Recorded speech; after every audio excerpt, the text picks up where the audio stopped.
Another episode of the legend, Madhouse Mike, in the building. We've been trying to get him to come here for a little bit. Finally got him. He's been traveling state after state after state, doing the grind of life like they're doing in the back, and you can hear. Yeah. My buddy, good guest, Mike Robson. Thanks for coming. Yeah, thanks for having me. Looking forward to spending some time talking about a lot of things. I want to pick on you. Yeah. Right. But one thing about it is he'll be busy doing the edit. That's true. That's definitely true. Tell us. Let's get right into it. Let's tell us about a little bit of your backstory. Some of the things you've done. Definitely, some people should know you were successful at Bowman Gray Stadium, successful racer yourself. Some couple of boys that are pretty successful young racers. Let's go. Well, I guess for me, I'm 55 years old, and there's always been a race car in our house. So, of course, my dad started running modifieds from back to a 36 coupe to coaches. For me, I've always had a race car in our house from the day I was born. So it's been something that we as a family do. We don't play golf, we don't fish, we don't hunt.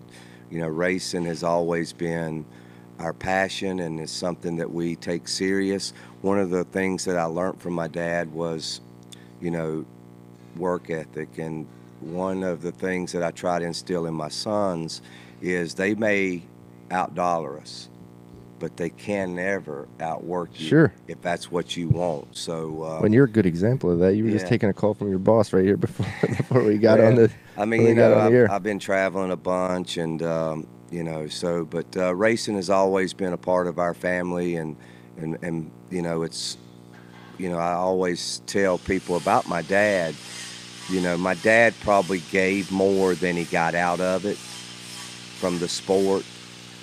But then when you turn that around, you think about it, the friendships that he made and the good name that he made. One of the things I've always thought about my dad, I never heard one person say a bad thing about my dad. And in racing, if you race for that so long, that was good. That's a good thing. But it's been good. Majority of it's been Bowman Gray. So, I'm a Bowman Gray historian. I know. Is that what the draw is? The history? Yeah, it's the history. I mean, it's the who's who. It's come through there, and from the Petties. I mean, I've seen Petty win a race over there. I've seen Richie Evans come. I've seen Cook come. I've seen Radford, Brinkley, Johnny Bryant, Lloyd Ashby, Gerald Compton. I mean, I could just name Pee Wee Jones, Max Barrier, Perk Brown. So, I mean, it's, Bowman Gray is, I grew up 3 miles from Bowman Gray. We would walk every Saturday. Me and Jeff McBride that runs CJR grew up together, and we would walk over there hours before anybody would show up, and we just loved it. I mean, it was just what we did, and that's awesome. Yeah, so Bowman Gray, it's got a lot of history. It's got a lot of drama. There's a lot of storylines in Bowman Gray that I remember as Marlowe. I've talked for Marlowe for years to come to Bowman Gray, and finally got him to come. First time.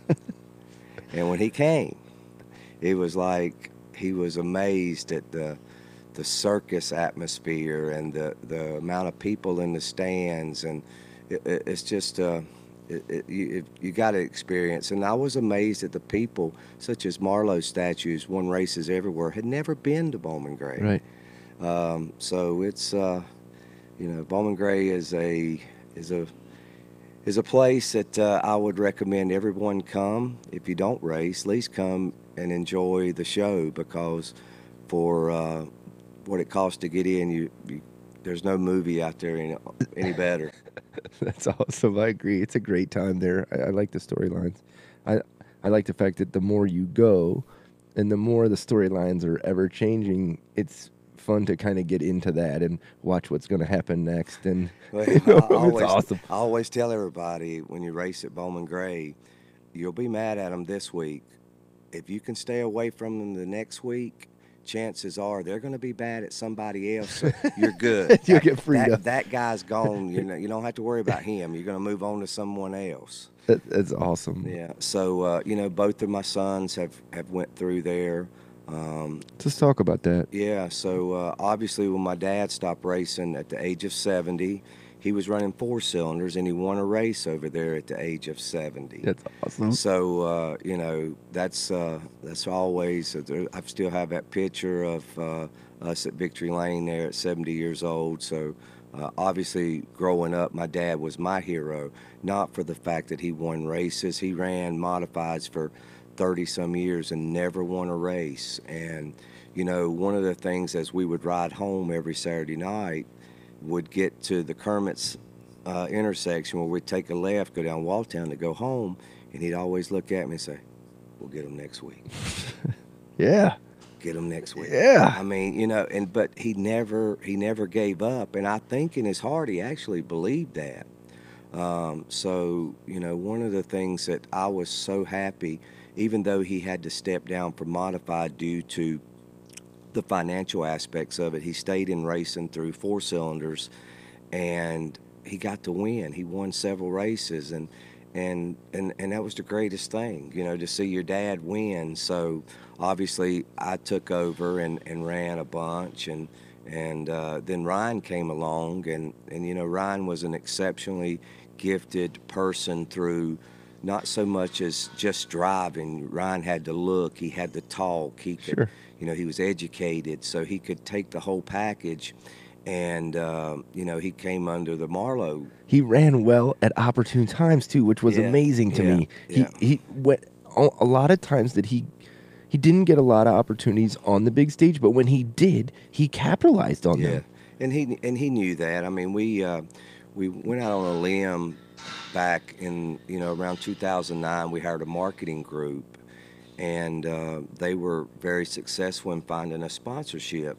And at the time, to go from Bowman Gray out into the real racing world, Sure. it took a lot of money. And we obtained sheets and Cheerwine, Savage Energy, Winston State University, Carolina Wood Floors. I mean, we actually brought in a lot of Make-A-Wish Foundation. We brought in a lot of sponsorship that enabled us to go to Greg, get 2 new cars, and had motors, and so the stage was set. We've got you the equipment, you've got the sponsors, now let's produce. And we did fairly well. I mean, I look at Martinsville in 2010 when we qualified 4th out of like 95 cars. Yeah. And that for us was A win. It was the biggest thing. Yeah. I'll never forget, after Martinsville, they take the top 20 in qualifying, you go through another tech. So we're pulling in over there, and they had us, real close to each other in a little section over under the paddock area. Yeah.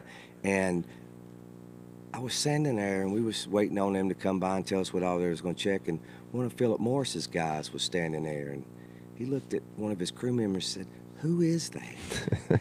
And I spoke up and I said, "We're from Bowman Gray." And I walked off. I mean, he didn't know who we Demoralizing, He didn't right even there. know who we were. That's awesome. And and I didn't mean that to degrade Philip Morris, because he's the king. Right, he is but, the king. But just Right. for us to be, for them to even ask who we were was an accomplishment. And the greatest thing about that weekend was that was back in the time before Greg still owned his own business, and Greg at Martinsville, he really didn't put himself out there and say, "I'm going to work with this team." So Greg would kind of spread his stuff around and Sure. say, "I'll help this, if you got a question, come to me." And he always said, "Whoever qualifies up front with my car, that's who I'll stay in the pit area with for the race." And to have Greg there in our pits for that race was phenomenal. That meant it for you. Yeah, I Yeah. mean, it was really good. And So, of course, the alternator went out, the battery went dead. We lost a lap. We got it back, That's and racing. yeah, we had to put a new battery in the halfway break, and then it went bad about 10 to go. So, it's just part of it. But then, we went to the Denny Hamlin Showdown. Yeah, Richmond. Yeah, and the only one that was faster than us was Kyle Busch. Yeah, And, I Ryan, remember. Yeah, Ryan got to go up on stage with all the the Cup stars and. Is that like 2010 maybe, right? Yeah, it was 2011, and of course there again another disappointment. Lap one, Pastrana takes out half the field, and you go from highs to lows. But that's what racing's all about. And then now we're doing, Chase has kind of came on, and Ryan's kind of stepped to the side, and Chase is probably the most natural driver that I've seen, and not so much as just because he's my son, because he knows nothing about racing. He plays so many other sports, from basketball. He's just an athlete. He's just an athlete, and he's wrestling now because football's over. So, in order to keep his school grades up and do all these sports, he doesn't have a lot of time to spend out in the shop. And you just put him in the car, strap him in. Yeah. He doesn't complain. He doesn't ask questions. He just goes fast. Do you think that's something that you? There's Greg right there. You hear him? Yeah. How much better prepared do you think you are after going through having one son have a successful career, and then realizing he's got a successful life in the real world too. Like, let's not discredit this. Like, he just went away and didn't. He does very, very well. Yeah. But that being said, he decided maybe we can't go where I want to go. I'm going to choose life, right, and go down that path. Well, with Ryan, I think I've sat back and we've kind of discussed this in several conversations. With Ryan, if Ryan would have put forth the effort to match what we had for him at the time, Ryan could have probably made it. I love how realistic you are. I mean, he could have made it. He realizes that now. I can't go back. Sure. And I can't do it for him. Where Chase is, I know the mistakes that I made with Ryan. One of the mistake that I made as a parent, I wanted Ryan to do what I wanted him to do. 100%. Yeah, and that's not life. I can't make him who I am, and I can't make him have the desire that I have. I eat, sleep, drink racing, and that's who I am. But I tried to force that on him, and in return, I believe it probably pushed him away. And from a parent standpoint, I look back, I made mistakes. So with Chase, I hope I'm learning from those mistakes, and I hope Chase can talk to Ryan and get a little feedback from Ryan on the mistakes that he made, what I made. We can all come together, and it's shown. I mean, Chase won 3 races this year, the youngest guy, at Bowman Gray to win Rookie of the Year. I think, listen, I think I did the exact same thing. So I completely and 100% agree with what you're saying. My intriguing part is, what advice would you give to dads? Because there's a lot of guys that you're fortunate enough that you came from a racing family. So you were pretty well educated. And the thing that I love about you is you're admitting that we still, both of us, I was educated, but I still made the wrong move. Oh. And how do we help dads that don't know, but they want to race, they want their son or daughter, let's say they've gone through a quarter midget, they've kind of got a little taste there, or a legend car, and now they want to go run at Bowman Gray. They want to run the 602 tours, and that would your son runs a 602 tour. So they want to run these couple of things. What advice, as a dad that's been through this a couple of times, and I want to go on the record as saying this: the first time he went through it, I don't know if a lot of people were watching, but he did it as a business. Yes. That's the one thing I think that I have always respected.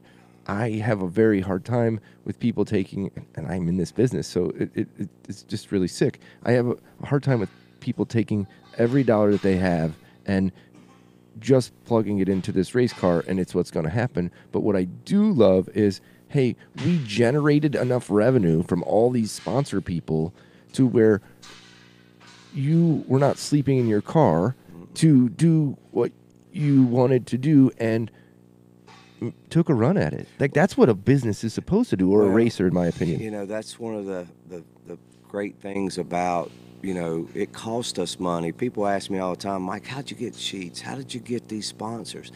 And it was, you know, it was through a lot of work. I mean, we had one of the greatest marketing agencies at the time trying to get their foot into the racing world. And they done some great things for us, but you know there was a cost in it. I had a retainer fee. Whether they got us a sponsor or not, I still had to pay the money. Do you mind to tell how much that was? Back at the time, it was, you know, around $1,000 a month. But then I negotiated for you. and got it down.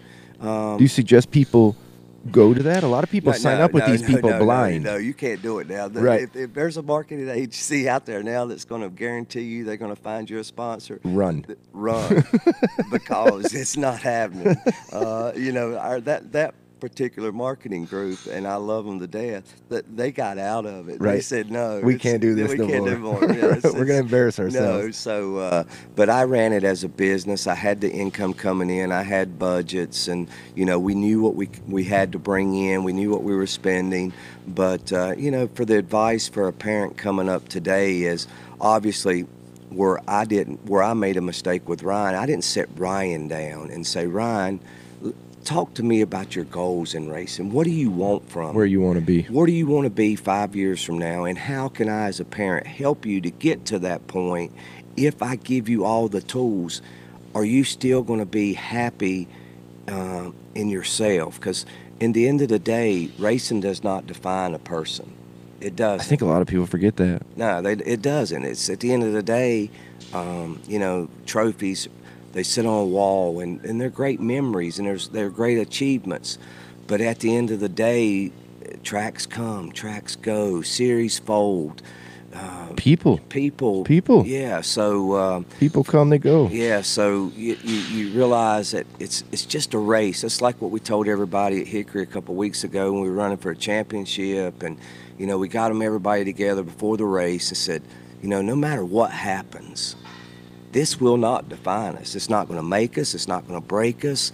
It's a great achievement to be in this position, but at the end of the day, when we load up and hit 40, That's it. we're going home. That's it. Together. Yeah. All of us. Yeah, Yeah, that's so- awesome. But you gotta, you know, as a parent, I made a lot of mistakes with Ryan.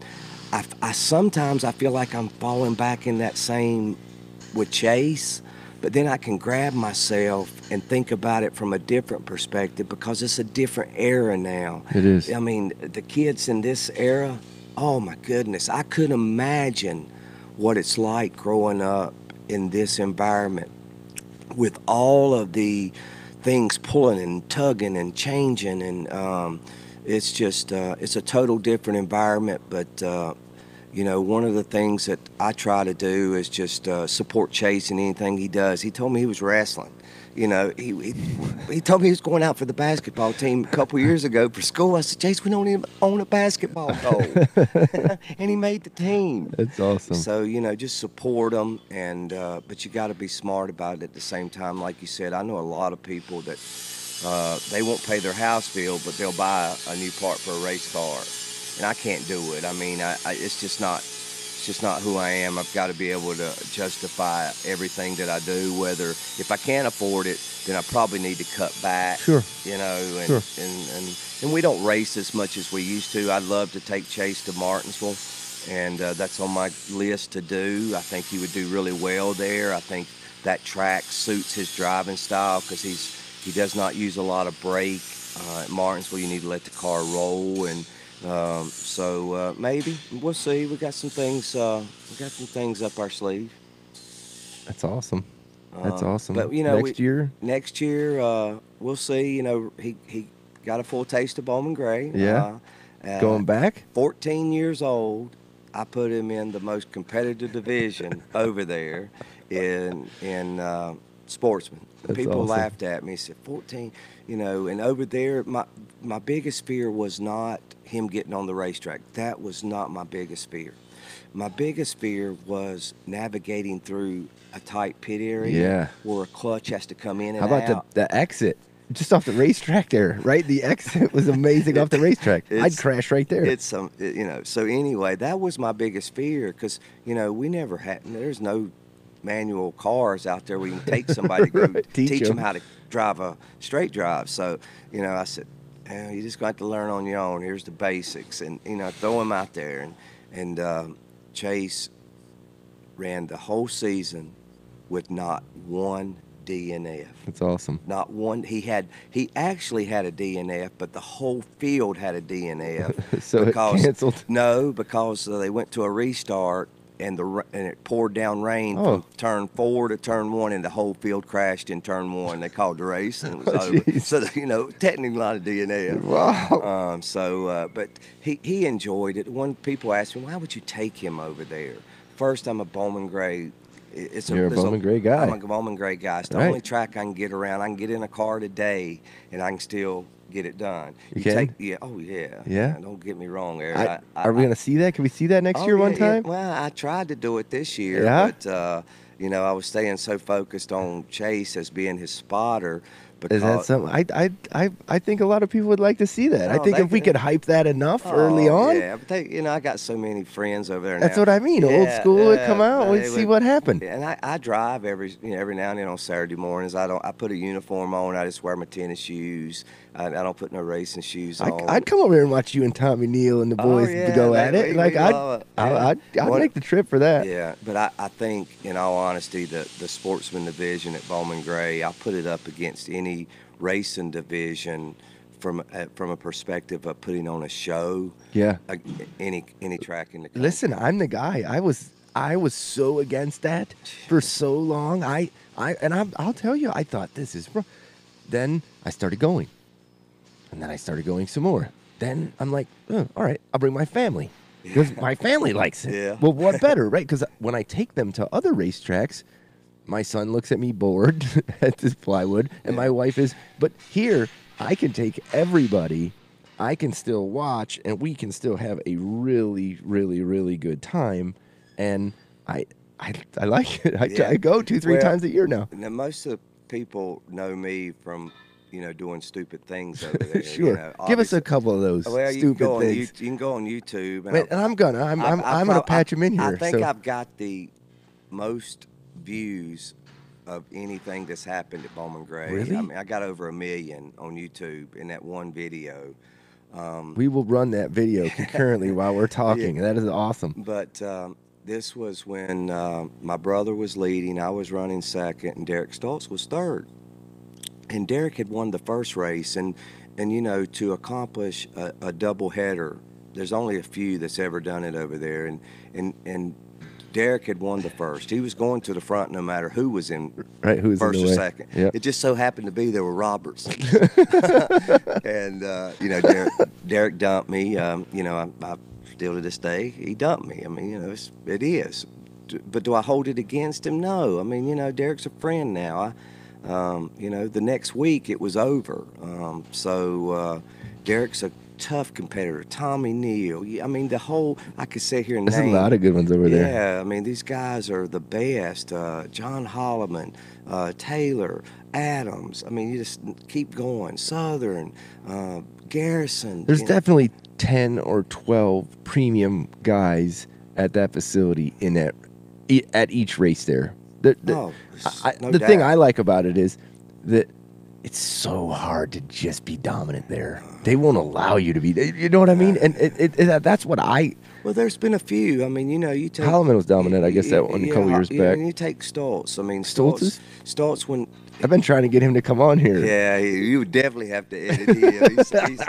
He's wide open. I've been trying to get him to come on. But, he dumped me, and, I got out, and I went to go rip the wires out of his car, and he took off, and I was still hanging on like Superman on the side, or like a stupid man on the side. Not Superman, stupid man on the side, and I came inches.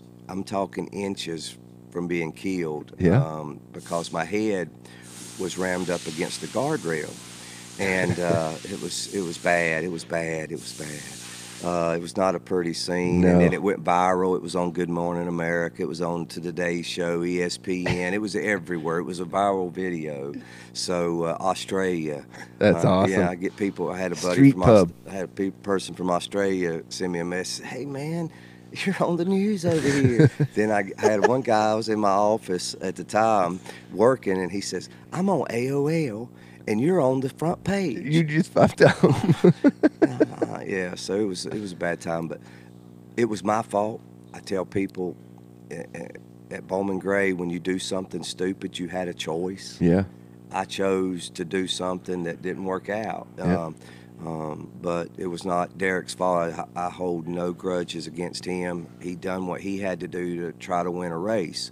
Would I do that? Probably not. I would, but that's the difference in drivers, and that's what makes Derek so popular over there. He's such an aggressive driver, but he's a good driver too. I mean, Yeah. he's got good equipment. For sure he does. And He works hard on his stuff. He takes pride that he does it. Where a lot of people go out and get assistance. Derek and his brother are really good. I tell people all the time about Tommy Neal. Tommy drives with one hand, and the reason he drives with one hand is because when he started out at Bowman Gray, he was shooting everybody to finger, and that's why he just never used the other hand. So now he doesn't use it. Just hangs on. Yes, but go grab Tommy. Yeah. You go get mad and grab Tommy. So he knows He's got that. a couple of viral videos too, I think. Yeah, I love Tommy. Yeah. He's a good guy, and he's He is a a good tough guy. competitor. So there's so many storylines from Bowman Gray, and people said, "You're taking your son over there." I said, "Yep. I want him to experience what my dad experienced, what I experienced, what my older son experienced." So it's not that bad. Bowman Gray is. You're never going to change it, and why would you change it? Name one other track. Seems to be working. Yeah, name one other track that has a $20 pit pass, and up to this past year, it was $10 to get in the stands. Right. And the most amazing thing people don't realize, there's 17,000 people there on a Saturday night, and at 2 o'clock, the gates don't open to 6 to get in the stands. There's a line already formed. Awesome. At 2 o'clock. That's awesome. 4 hours, they're going to stand in line in a 90-degree day. It's awesome. To get that. I love it there. It's a good time. Perfect seat. But Gray's got something good going over there, and it's 5 minutes from my home. Sure. So I enjoy it. It's been a lot of good memories over there. It's been a lot of bad memories. But it's Bowman Gray. That's all you got to say. It's like when they say it's Bristol, baby. Yeah, that's it. It's Bowman Gray. Where are we going to see you next? Where are you going to be next year? We're not 602 again? We're trying to figure all that out. I know there's another tour coming on. I haven't really studied it a lot, but I've been supporting Renee and Darren. They've been tremendous for the local racers to try to find different avenues to run other than Bowman Gray. Tell us about that 602 while we're at it, because I don't think a lot of people hear about it, to be 100% honest. Yeah, there's not, I love Renee and Darren, and they've got so many hats that they wear. So, yeah. Tell us a little bit about it. What is it? The 602 Tour is a 602 crate motor. Yep. That's the only motor you can run with a 350 carburetor. We run Hoosier D800 tires, and basically we run 75 laps. So I like the aspect that it's a sealed motor. They do roll the cam. They do some other things, put a seal on it. This seal, unlike the Bowman Gray seals. Could be. Unlike the Bowman Gray seals that I don't know much about. Right. I understand. Yeah, but this seal is pretty well. You can't get in it, and so the motors are pretty well up to speed. The only downside to it is that they allow soaking of the tires, and I'm not a fan of soaking tires. I think it's. I could smell it at Hickory. Oh, when I saw yeah, you, when you see me come by, I'm just not used to smelling that at the racetrack, and I haven't smelled it since the go-kart days. But it was amazing how I reverted back to being 12 years old right there. Oh, it's amazing. And if you talk to everybody about tire soaking, my stuff's the best. Right. Mine's 210s. Everybody's had Mine's some. 210s. Yeah. So come, you try mine. Yeah. And I've tried them all, and so you kind of set on one, but they have a limit. You can't soak them but so much, and that's the only thing that I don't like. They have a punch measurement or Yes, something? it's like 45, and if you go under that, you're illegal. So I think that series. Is it before the race or after? This is after. So How could that be? Because temperature determines how it punches. So that's my question. If you got the right rear quite a bit hotter, well, they do a good job. They do an average. I mean, I Okay. don't think they're gonna. If you got the right rears at 42, and then the left fronts at 49, they're gonna understand. probably average it out. Okay. But Renee and Darren get a bad rap to some degree, and I've supported them, and I will continue. I think they're great for what they're doing. They're not making no money. No. I mean, they do it for the love of the sport, and that's one of the reasons that I continue to support them. I don't agree with everything they do, but if you find a driver that agrees with everything a promoter does, he's probably not running up front. how many people do you really think, this is something that I want to get out there, and what I like is you're super business oriented, so you can give a good synopsis of it. How many people out there that actually work in the racing world right now do you think are really killing it in the racing world? I mean, I think maybe Bowman Gray, right? Like Yeah. as a facility, but Yeah. you can't tell me one other facility in the Southeast within a 45-mile radius of here that's an asphalt track that races late model stock cars, that has a booming field every week, There's none. AKA has a fan following every week that draws people. So, I think that's the one thing I think I've been asking everybody through each one of these shows, if we can all just do a little bit, Yeah. right? Like just all a little, because Well- I don't think anybody's hitting home runs. Like, Well, and that's one of the things I talked to Renee about is we're going to have to come together this off season. Because if I win a race, I'm losing $800. sure, And I can do the math. Sure. It's in a budget. It's- So but the problem, no. If I win a race, I lose 400. But if I finish second, which on any good Right. night is a really good night at a racetrack, finishing second, you lose 800. I lose 800.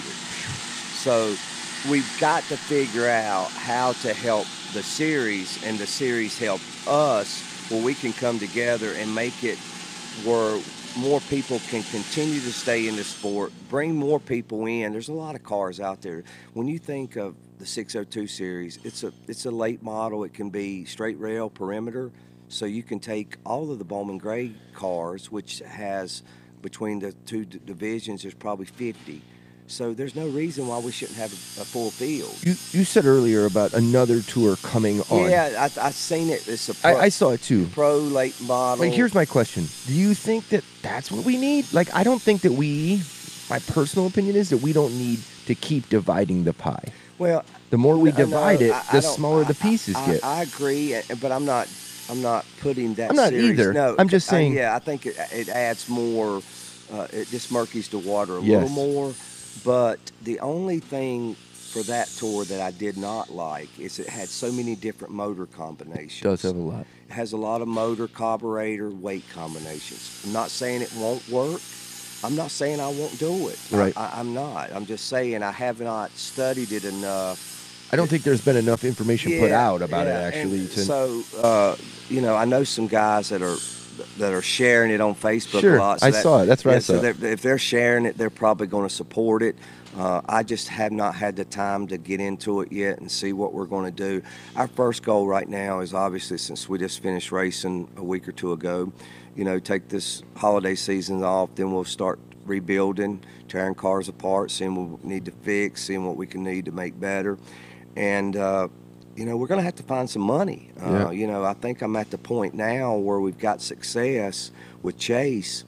I know what it's going to take to continue that. And in anything you do, you've got to have the finances. And I'm at the age where it's harder for me to justify taking money sure. and just putting it in and putting it in and putting it in.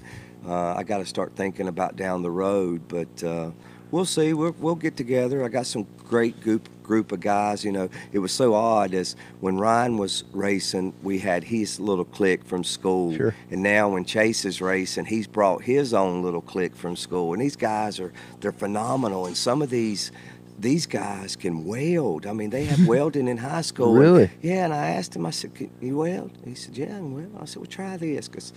And he did it, and I said, "Where did you learn to weld? Do you have a welder?" "I don't have one at home. I learned in school." That's awesome. So, I mean, you know, they're good guys, and I've got some guys that's been with me for years, and so we're excited about it, and hopefully we'll continue the winning tradition. I like winning, and Chase likes winning.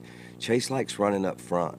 Yeah. And you know, it's we bought a Marlowe car that he actually built, and very little have we ever done to it. I think we put it on the scales one time in 2 years because Chase had started gaining weight and my left side percentage was getting a little off. So I had to fix that. And but that car is such a phenomenal car, and I've never ran another chassis That's but awesome. Marlowe's and Yeah. yours. Yeah, no, it's good. I've never. People ask me all the time, "Do you not deal with Hedgecock?" And No, I say, "I he deals. love." Listen, he deals direct with Greg. He mainlines in with Greg. That's it. No, I Yeah, he had to does. stop. He mainlines in right on. And He's on the.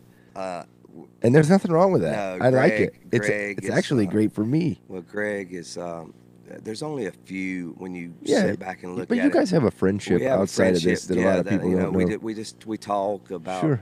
you know, Lies. life. They lie to each other. No, not in lie. old guy terms, they lie to each how other in many old guy. people that know Marlowe would love to see Greg Marlowe in his heyday at Bowman Gray Stadium? Oh, for sure. Right? Throwing haymakers. That'd be like I'd have put him against Tommy Neal then. Hey. Like them two together just going at it would have been awesome. It would have been the greatest thing to see Marlowe over there when his temper, because see over there when there's no heat, there's no air coming in that bowl, and you get, you know, when you put that helmet on, it's like it's really Hot. yeah, and it's really amping up, and you got 17,000 people just egging you on, shooting you the finger as you go around, and you can hear them. So yeah, Marlowe would have been he would have been Bowman Gray Right? But I think he was smart enough to know not to go there so that he could keep racing. Otherwise, he'd go to jail. He would have been Bowman Gray material, That's no awesome. doubt. But, That is so awesome. But I've enjoyed Marlowe's friendship through the years.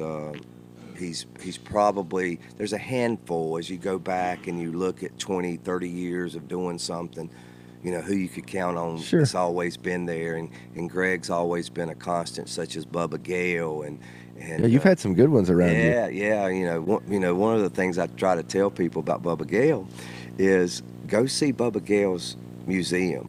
I've never seen anybody that's won as many races. Just a man, ain't he?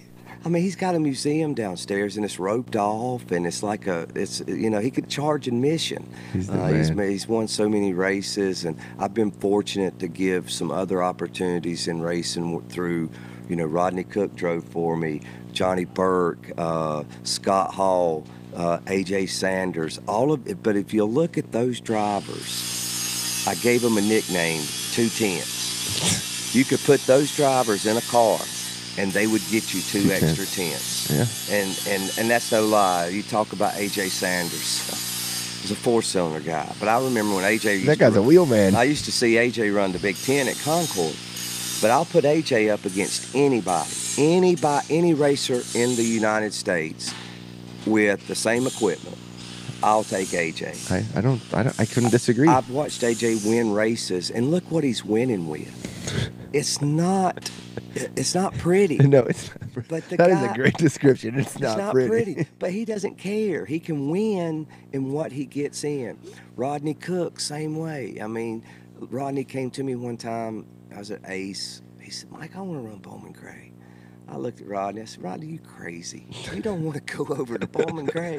And you know, Rodney had a little bit about him himself. And I said, "Okay, Rodney, I'll put you in a car." So we got it together, and I said, "I'm not charging you now. I want you to do it to experience." So he came over there, and I let him. He'd come practice it that Saturday morning, got the whole stadium, deal in him. And next thing I know, race is over. Rodney comes to me and shakes my hand. He says, "I don't know where we finished, and I don't really care, but I had a blast." And That's awesome. But he was respectful. Yes, He always didn't- respectful. He didn't come over there I agree. to try to win the race and spin people out and add his name to that to that. He didn't do that. He wanted to just experience it, to have fun, to say he'd ran Bowman Gray. And I don't think that was him as a racer, right? Like he was a good racer. He knew what he was doing. No, Rodney knew what he was doing. He was a class act. He was, and you know, then I took Johnny Burke to Martinsville, and I'll never forget. We was practicing with Johnny. You know, Johnny and Rodney's both passed away now, and Johnny, I came on the radio and I said, "Is the car good?" He said, "Yeah, it's really good." And I said, "All right, bring it in." 5 laps later, I look up, he's still running. 5 laps. I said, "Are you going to bring it in?" He says, "Buddy, I don't get many opportunities like that. Just let me run until they throw the red flag." That's awesome. And I said, "Okay, yeah, fair enough. Finish it out. Yeah, fair enough, fair enough." That's and, awesome. You know, but the smile on his face, you know, and that's what I've enjoyed is giving people opportunity. You know, Scott Hall, who, like I said, the original 210s came from Scott Hall. You know, Scott used to drive for me in many series, and Scott would get me 210s. I could say, this car is turning 90s, and Scott would go out there and put 70s on the board. That's awesome. And that's just who he was. He was that talented. And, you know, one of the things we just done a couple weeks ago is everybody that helps me on the car, we went to Caraway. And I put them all in uniform. Oh, nice. I put them all in uniform. They got their shoes on, and I let everybody drive. That's cool. And they had the biggest time. And I'm sitting over there. You would see the smile on their face, but inside, I was the one that got the biggest smile because I gave them an opportunity to do something they enjoyed, and they loved That's awesome. it. So you know, giving back is I can't afford to pay them. Right. So that's Sure. the least I can do. Sure. So, but I've had a good time, and looking forward to you know, seeing what next year holds. Chase is, like I said, Chase is our franchise right now. Not Right. saying that Ryan got in a modified at Hickory and my brothers and was, I mean, he was like the Ryan of old. I mean, he got in there, he was P2 on the board, and That's awesome. and he'd never been, you know, I Yeah. was like, where did that come from? So Ryan's got the itch to get back in it. He understands that if he wants to do it now, I can't afford to do 2. Yeah. So he's going to have to step up to the plate financially if he wants to do it. And he knows how to do it. He's a smart kid. He knows the how drill. to do it. Yep. So, but we're excited about what next year holds. We don't know yet. We'll probably, in all honesty, run Bowman Gray. Chase last year at Bowman Gray he gave more than he took, and at Bowman Gray you probably got to find that balance. Sure. Next year he's Above all at that place, yeah, I think. I think next year he will probably not give as much, and he's going to probably start taking as much. But he earned the respect of people. When you're 14 years old and you're at Bowman Gray, there's not a lot of respect. Right. But he did. He earned it by going Yeah, around. you're on trial every week. Oh my goodness! And you know, the people like Stoltz and Dylan Ward and all of them, they love Chase. Yeah. You know, he's such a good kid, and he's quiet. He doesn't say a lot, and You make up for it. You never got to talk his whole he- life. he I mean, never why would gets he to start, talk. start now? Yeah, so he doesn't talk a lot, but he's, you know, Bowman Gray was probably the best thing that happened to us to teach him, because you have to learn so much in such a short period of time. There's no testing of it. Sure. You don't get to go rent the track. Right. At all. You get At all. You get like 4 minutes. You get and you go. you get Saturday morning. You get 3 runs, about a 10-minute run each, and half of that's trying to get on the track and get off the Right. track, because there is no, you know. They do have that one practice day where you get like 7 minutes on a racetrack. Like I drove all over there, but like there was like 4 alternating things or something. I was like, wow. So this- there's not a lot of track time. So I you like know, it like that though. Yeah, I mean, it's a short. You know, the one thing you can say about Bowman Gray is, you know what you're going to get when you go. The race is going to start at 8. It's going to be over at 11. That's it. And in between those 3 hours, you're getting ready to see some. It's gonna go down. You don't know what's getting ready to happen. That's right. Chances are it's going to be YouTube material. That's it. That is it. So, you know, if you've never been there, come and Check it out. Check it out. And, You know, you don't have to like that type of racing.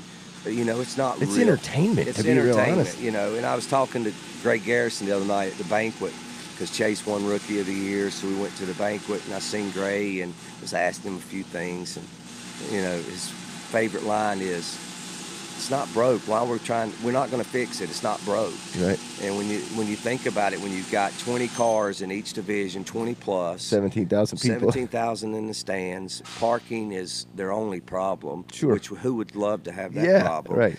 I can't figure out where to stuff them in anymore. Yeah, you know. So, and I've seen the days. There was one day over there. It was probably about 19. I think it was oversold, and they're about to shut us down. When it was the first race after the Madhouse show first started. It was 4 deep up top. You had to stand over the next person to look over, and they were coming from Connecticut. That's amazing. I mean, it was coming from everywhere, and you know the modified guys over there. You know, they're on their top of their game. You know, it's like people come in and think they're going to go over and beat the Myerses and the Browns. It's probably not going to happen. Correct. No, right. But there's some guys that can come over there now and be competitive.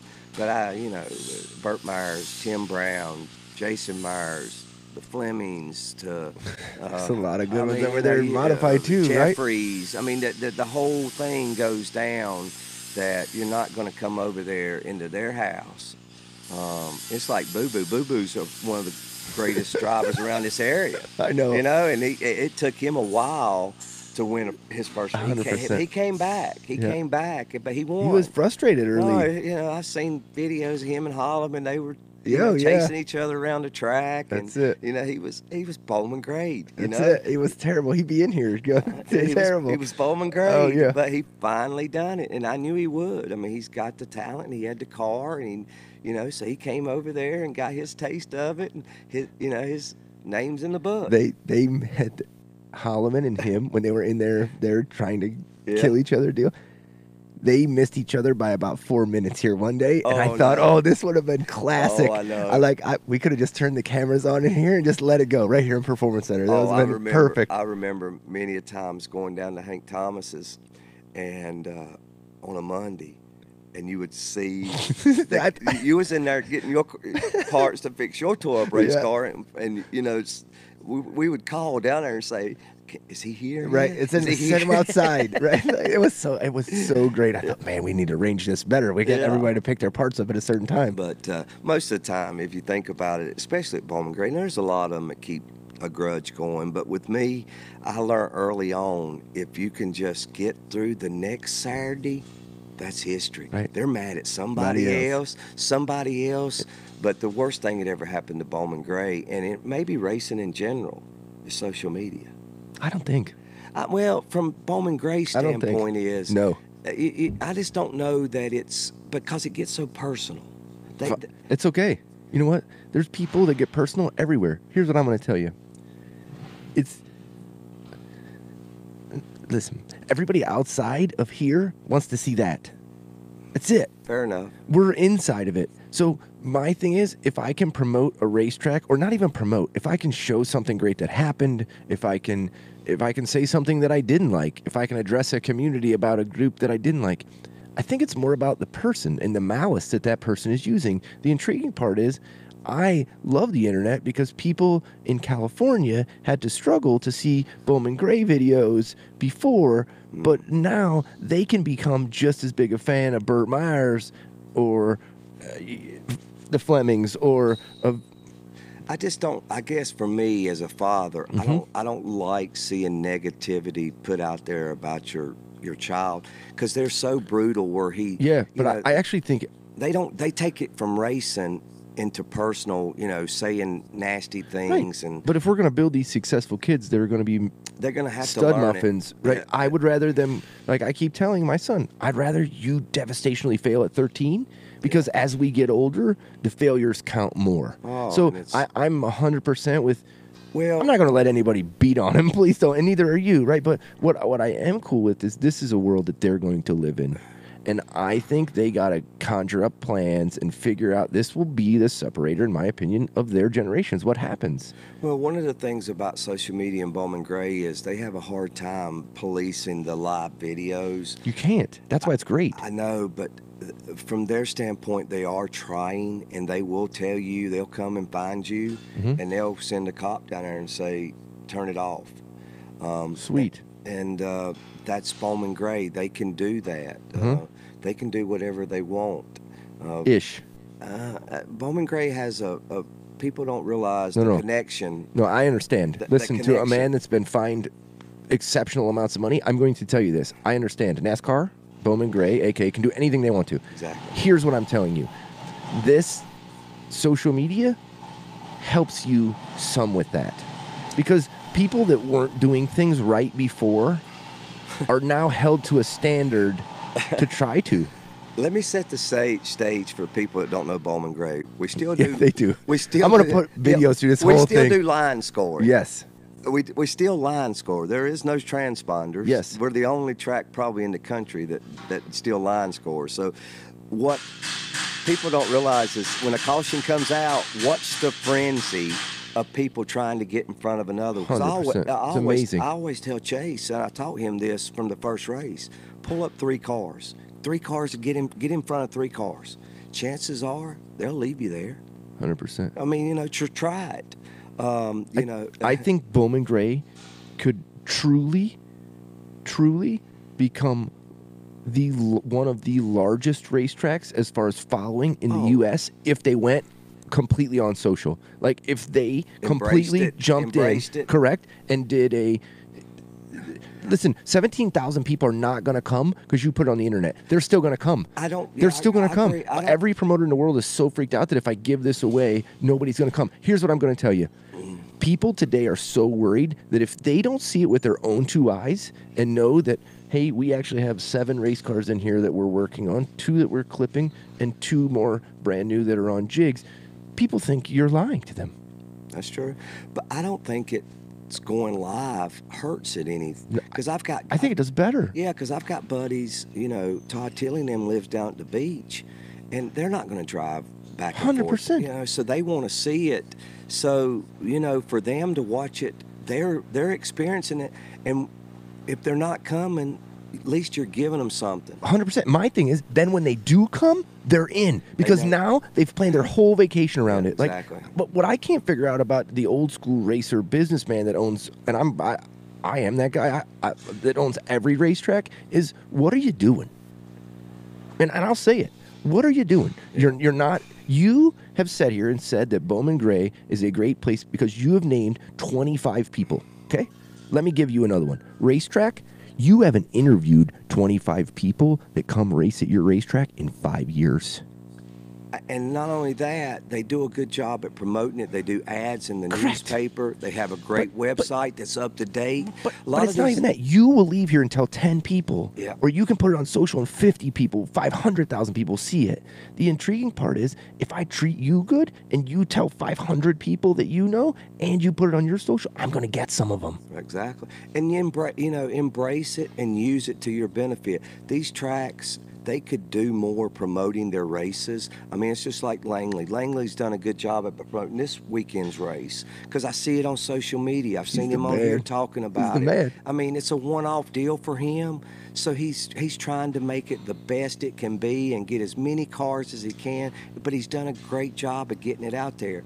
A lot of these tracks and series, they won't even update their website. Yes. They don't even update the points. 100%. I mean, but then they can't figure out why nobody comes. I mean, it's, and I understand they have to wear many hats, but we wear, as racers, we wear many hats too. Like me, I'm the spotter, I'm the truck driver, I'm the cook. Listen, if we have no sign and don't answer the phone, we're not selling nothing. Yeah. I don't care what anybody says. Yeah. So we've got to do, it's like I told you earlier. What I'd like to do as a racer, and especially in the 602 series, is sit down with them.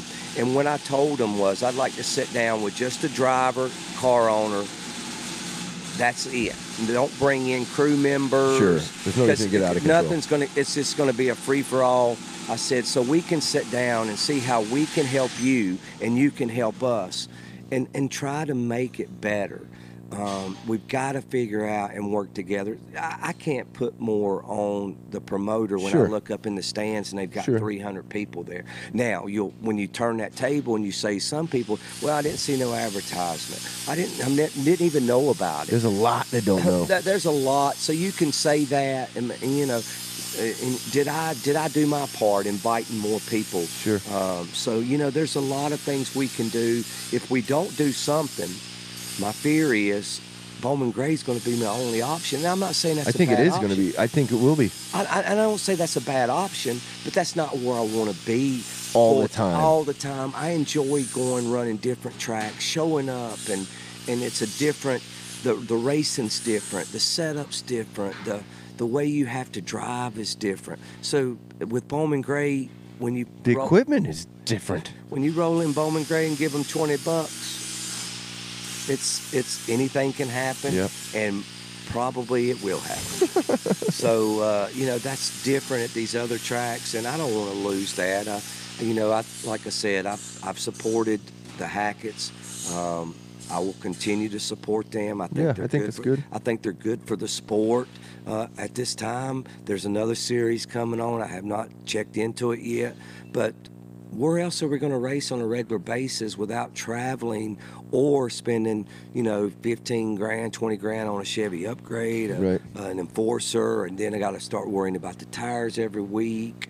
You know, so there's a lot of factors that go into it. So we just got to come together and do our part. I mean, we can't come down here and buy body panels from you and say, you got to give me a better deal, and you've got a cost, you know. Right, and everybody's got a cost, right? Like, I mean, I understand that. That's just the kind of the game of business that we all play, and that's actually some of it is what I enjoy, right? Like you're bantering with you about how much I'm going to beat you out of. That's kind of what I've become relationships with a lot of people in that aspect. So, I'm not as much worried about me as I'm worried about the sport as a whole. I think that if we each just give a little, I don't think we have to give a ton, but Well, I'm proud. Like you said, I'm proud of what Langley's doing. Like, I don't think people understand this one thing, and he told me this one day, and it completely shocked me. And I bet you this is something you never thought about. People bitch about all those things he does. Race 22 is free. Like, he don't charge you to go on there. Pretty good. That's a pretty good way of looking at it. Let's be really, really clear. He provides you with tons of value, and it's free. There's no subscription. There's no. He doesn't bang your. It like anytime you want to, 100 times a day. Click on it. You can click on it and get whatever you want. Well, I think the sport has evolved to where I know 5 years ago I could walk in here and I could see young kids, Yes. cars that you were keeping up. Yes. And then Greg was doing stuff like that. You know, the sport's kind of taken a turn now, and a guy taught me this about money. In racing, it's not about how much money you have. It's about how much you're willing to spend. 100%. You may have all the money in the world, but you're tired of spending it. And I think where a lot of those rich people have got to the point where there's no ROI on it. There's no ROI. They're getting nothing back on 100%. it. You know, so I don't know if the more wealthier kids, I wouldn't call them rich kids, the fathers that have money. Yeah, but if your dad spends $10 million to get there, you'll never win. Yeah, and he's rich. Yep, he's rich. He's rich. You can't deny it. And the problem is, I don't think the ROI, you'll return on investment, you'll never get it back. Like, what are they going? You're going to make $1 million a year. Does the average person, I'm going to say, have a 10-year career in Cup? I would say probably no. Maybe, I don't know, but he's not made $1 million a year, so already you're beat. And there are so many kids today that if you give them the opportunity, they're the next Denny Hamlin. All they need is an opportunity. There's so many great drivers. Do you think that we're seeing that? I noticed on Dale Jr.'s, or I don't know if it was Dale Jr., one of the podcasts I listened to, they were talking about how the product. Oh no! I interviewed Kerry Bodenheimer, and he said the product at Hendrick has fell down because the pay to play has come into the fold that wasn't. And I found that as an intriguing part from an old timer that's watched his fair share of things go down. He said, you know, if you look back before we had the kids paying to play at Hendrick, there was a lot of success. And not that there's not a lot of success now, or not that we're pulling those kids back, because I remember Jeff Gordon wasn't, I mean, it just didn't kick everybody's hiney. In the beginning, he drove for Bill Davis and did, I mean, so do you think that that's coming in fruition where some of these people are like, man, these guys aren't getting it done? It doesn't matter. It still takes $10 million to do it. I think if you look at it from a dollar standpoint, if I was to go to Rick Hendrick, RC, doesn't matter as long as you got the money. Exactly. When I walk in and I've got a resume, I've won 6 track championships at Bowman Gray, or I've won 5 UARAs, 2 cars. That's not their first thing they're going to look at. Their first thing is, how much money can you bring to the table? Do you think that's because they become lazy and they don't want to find the money on their own? It's just easier to make you give it to me? It's just the money's not out there to get? It's just the money's not out there to get. I mean, when you look at the Cup Series now having to go one-off races, piecemeal sponsorships, I do not know that there is one sponsor, maybe M&M's, that's doing the full year. I don't know. But everybody else is having to piecemeal it. Yeah. And it's just the nature of where we're at. Dollars are so hard to find. If it's that hard to find at that level, can you imagine? Well, I can find $500 sponsors. Right. You're successful in business. That's what I was just getting ready to ask you. You're a very successful businessman. You sell, you do great. My thing is it intriguing to you how disconnected and disproportionately good the economy is right now? Because in the real world, people are winning. The economy is very, very good. Good. In businesses outside of racing, I can tell you from experience, people are winning. My question is, does that scare you? It's not correlative. You should be able to rise $500 because you're the man. You know all these people. You have a brand. But $500 in a sponsorship, does nothing. It does. It buys me it doesn't even pay for one set of tires. Now, correct. With that being said, I've got a sponsor. You're appreciative for it. Like Jerry Hunt, Todd Hunt. I mean, those guys put more into racing than, but they love racing. Right. It's not that they're getting a lot in return. They just love it. So if I was to put a portfolio together and I go out and I try to present a plan, obviously you've got to have budgets. You've got to have where you're going to race at. You got to have demographics. You got to have all these statistics, how you're going to get an ROI back. And so I just don't know that I can present that and get that sponsor to come to a racetrack besides Bowman Gray. And if they look in the stands and only see 1,000, if they see 1,000 people in the stands, they're out. They're done. Right. That's the one thing I like about social. You were mentioning about social. If you have something that you did great that has 35, 45, 50,000 views, I think social is such an underused thing to acquire marketing money, because if you can take something to somebody and say, hey, look at this, I did this and it got 50,000 views, I think now all of a sudden you have leverage to try to get money. You do. One of the things is our company where I work for now, we're getting ready to campaign some new YouTube stuff. Sure. And YouTube is phenomenal. It's free. Right. It's another one. It's free. Right. Click on it. I'm a little worried about it, YouTube, actually, because it's going through this kid-friendly thing now, yeah. which is great. I'm happy for it. But I think it's going to hurt the ability to be able to just kind of put all kind of freelance content on there, because it's important enough that somebody's like, okay, now we need to put our thumb on this. If you can embrace social media and use it to your benefit, it takes a little time, it takes a little effort. But like everything. But it's there and it's free. Free. And everybody's got a phone now.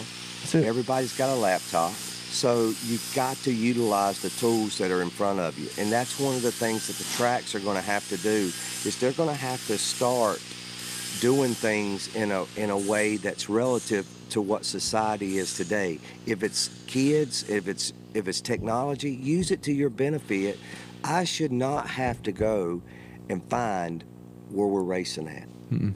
If I've got to dig that hard, I should be able to click one place Correct. on a website. That's what I don't think promoters understand. We, as a consumer, have become completely lazy. Well, and like I said, it goes back to people are having to do so much for, and that's not an excuse. Time is what's happened. Our time is worth so much now that we can't. We don't have time, so we want it placed right there. It's just like Darren at Hickory at the North-South Shootout. I looked up, he was driving a record. That's it. I mean, this is the promoter driving a record. That's it. You know? He's a good dude. Yeah, but that's what they all have to do, is we all got to come and do our part. Yep. Now, as a racer, and we fight this all the time, the back gate. Yeah. I can't keep putting more on the racer at the back gate to pay this. I mean, it's just got to the point now where, I mean, the pit passes are so outrageous that Correct. we got to find another way besides the back gate. And it's through sponsorship. But I don't even think it's through sponsorship. I think if you could create a product that people want to see, they will come. Yeah. I think that people don't want half of the stuff. I think Bowman Gray is the exception to this rule. Bowman Gray's the exception to every rule. 100%. Throw it out. I think that a lot of other racetracks don't want a lot of footage made because the product isn't good. Maybe.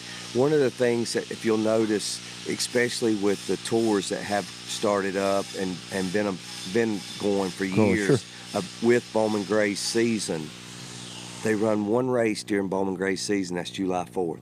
They do not compete against them. Why would they? Now, Ace is an exception because they run on Friday nights.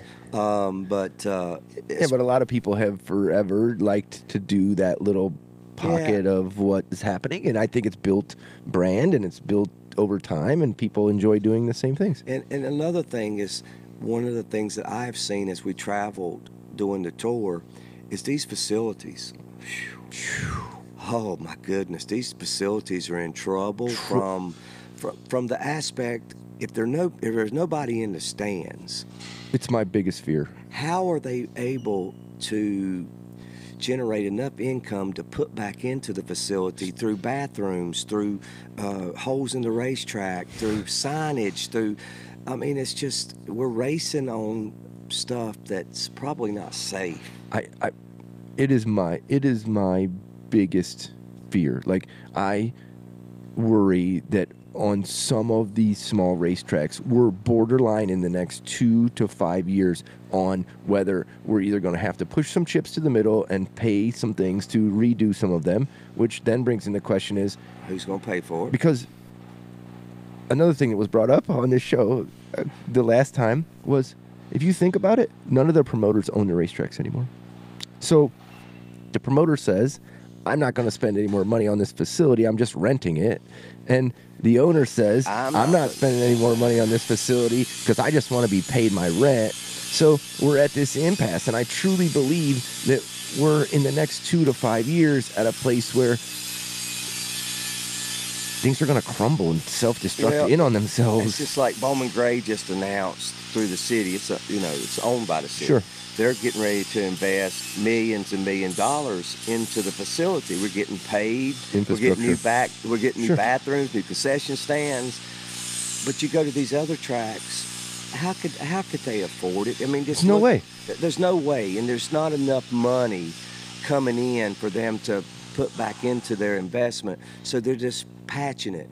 I think the patches have got to the point now where they're not staying. 100%. And it's not safe. When you see chunks come off the racetrack, and it's not a pretty sight. Some of these tracks, you could stick your hand down in the crack. They're great racetracks to race on, but I'm like you, 2 to 3 years from now, I'm worried. I just don't know that they can sustain another several harsh winters, and just It's so funny that you said that, because I just looked back at something that came up a month or 2 months ago of a fall brawl that we were at 8-10 years ago, something, and I was like, wow, just even seeing that time period from that racetrack, it didn't. Yeah, You could because we go there so much. I don't think I could. You know what I mean? I'm not used to. But when I saw I was just there the other day. I was like, wow, we're in trouble. Well, one of the reasons that I've always said the tracks have struggled here is because of the entertainment dollar. There's more So saturated. It's so much out there now. But back in our era, we didn't have a lot. But now there's so much to do. But see, that's where I think the game has changed. I think a guy like, and we'll just use Hickory because it's the one I use all the time because I know the most about it. Like, everybody in this world would love to watch, or no, I'm not saying everybody. Many people would love, from Kansas to Iowa to Maine, would love to watch some kind of content, good racing from Bowman Gray, from Hickory, from here, from there, from whatever. I don't understand why we will only, every promoter tells me there's just so much to do now. And I'm like, yes, I agree. Hold on, I agree. There's baseball games. So there's so much to do now. We can't go after the customer the same way that we were. Because if there's more options, our targeting is not going to work the same. Well, the customer acquisition cost is right. The CAC is over the moon. Yeah, That's it. I mean, but they're going to have to. That is exactly right. They got to figure out how to get it, and it's out there. There's money to be, like I said, when the economy's good, that means people are spending money. But that's why I'm scared, because the economy's good, and I go to the racetrack on a Saturday night, there's 218 people in the stands. Well, if they're not grabbing that opportunity to go out and find some title sponsors, you don't have to have a lot of money to pay the purse. Right. You can do the math. It's not like we're right. It's not a margin. Nobody's hiding nothing from nobody. We're not paying the winner $25,000 on our races. So sure. There's enough out there. And find a title sponsor. Put a little point fund together. Have a nice banquet. Right. I mean, you got to do all the things to generate people coming back. And one of the things our series has this year is David Hoots. David's came on, and David's our tour director. Yeah. Been in Cup. Good dude. Yeah. I love David. Yeah. Good dude. I give him That's a hard, why I smile. That's a good dude. I give him a hard time. And, David's human. Yeah. I called David the other day on a mistake he made. He admitted it. I left it alone. And that's a win. Because I make mistakes. 100%. They make mistakes. Promoters make mistakes. So everybody's human. And, David has brought a little structure to our series. I like listening to David on the radio because David come from the Cup Series where he tells you once, he tells you twice, and then that's it. And he's not going to tell you again. That's it. I mean, I'm on the radio and he's telling people what to do, and he doesn't have a lot of tolerance for insubordinates. He tells you what to do, and that's what he expects that's what he you needs to do. You to do. And that's the mentality that we need, especially from a spotter stand. If a person calling the race, if you jump the start, that's it. you're going to the rear. Sure. So knowing that it helps. And I've always said, if you know what you're dealing with, it's a lot easier to understand. I would agree. So with that, he's brought a lot in. I was kidding Gray over at the banquet. I said, Greg Garrison, which runs the stadium, I said, you going to bring Hoots in? He looked at me and said, is it broke? right. And I said, well, that answered my question. It ain't broke. So, Hoots ain't going to the stadium. That's awesome. And not that he would want to go, but, we just got to come together as a unit. We've got a lot of cars out there sitting on jack stands. How do we get them to the track? Sure. And there's a lot of people that's got ideas, and people have tried some stuff. I'm not a fan of gimmicks. I don't like if you get X amount of cars. I don't think anybody does this anymore. Is our purse, and the only thing that I would say as a racer that I have a hard time with right now is this tire soaking. I just despise it. But tires in general, a lot of people have. That seems to be a very hot button topic, just because they're soaking the cost, the amount that we go through. He got newer than mine, and I got old. You know what I mean? There's so many. That's one of the things. At least I'll be really honest with you. That's one of the things that at least the soaking deal does is it somewhat opens the box to where the excuses can only be kind of laid upon you or the person doing it. All right, let's take that on another way. Mm-hmm. If you're gonna have a punch rule, if you're gonna allow soaking, take the punch rule out. That way, if I've got a tire that's got 60 laps on it, 75, let me go back and soak it again, and I can run that on my left sides next week and only buy 2 new ones. Yeah. And that's been told by people that study. And there's people that study these tires. Yeah, I don't know enough about that. I'm telling you, these are. I'm not. Right. But there are people out there that, and believe me, these guys stay up at night, through heat cycles. Right. And they have ovens. They stick these tires in. And, listen, I understand. To me, it's $100 more a race for me. When my son raced Corvette, I spent 4 days on tires alone. I understand, right? But this is how I realized this is not my game, right? Like that was the whole prep, right? The tire was the most important, one of the most important things, and I think still that's what's happening, right? The guys that are really on their game. I don't know how much social media you follow, but Weeder, the tire guy extraordinaire, like he's apparently got something.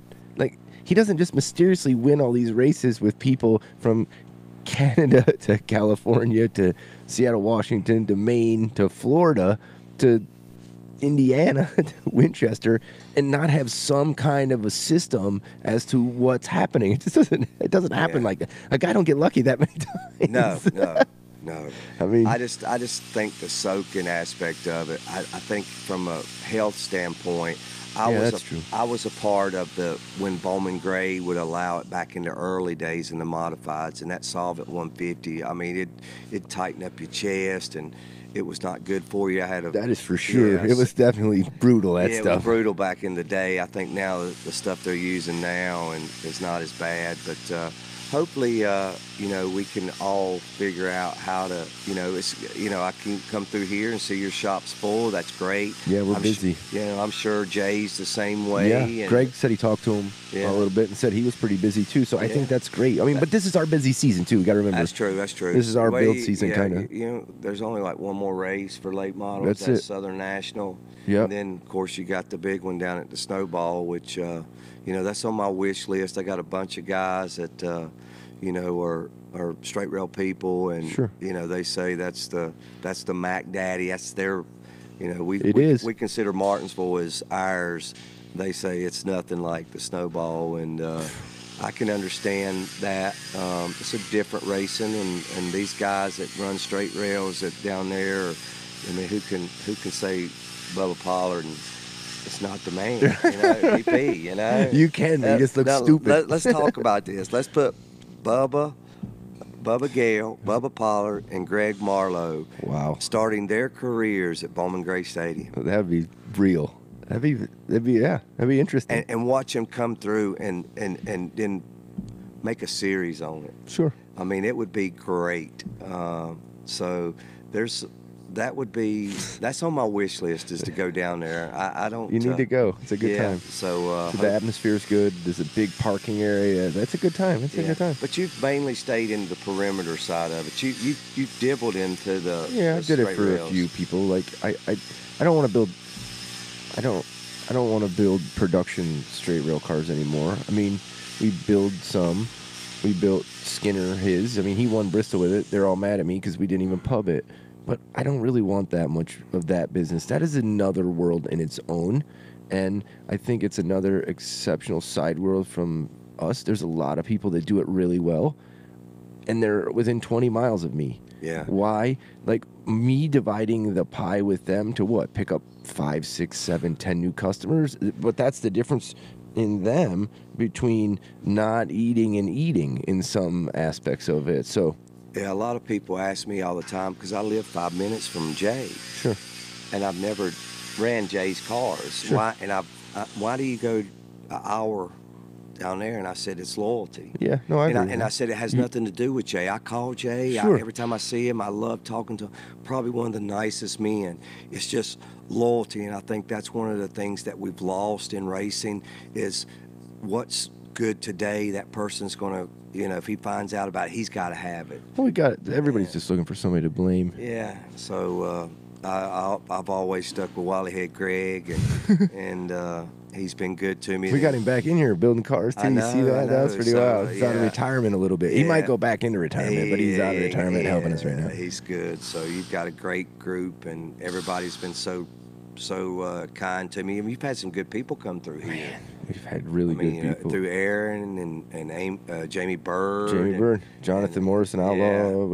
Outlaw. A lot of Mike. Mike, yeah. I mean, Mike's been a fixture back there with for sure. With that grinder. And well, I appreciate you coming. We've been wrapping it up about an hour and 20 minutes. I appreciate you coming by, talking Bowman Gray Stadium, telling us about your future plans. Well, I appreciate you having me, and hopefully we'll continue to build the sport. You stay busy. Oh, yeah. I'll win races. That'd be awesome. Hey, I appreciate you guys for tuning in. Drop me y'all, buddy. like in the comments, or let me know if there's anybody else you'd like to see try to get this out there for you as quick as possible. Thanks everybody for checking us out.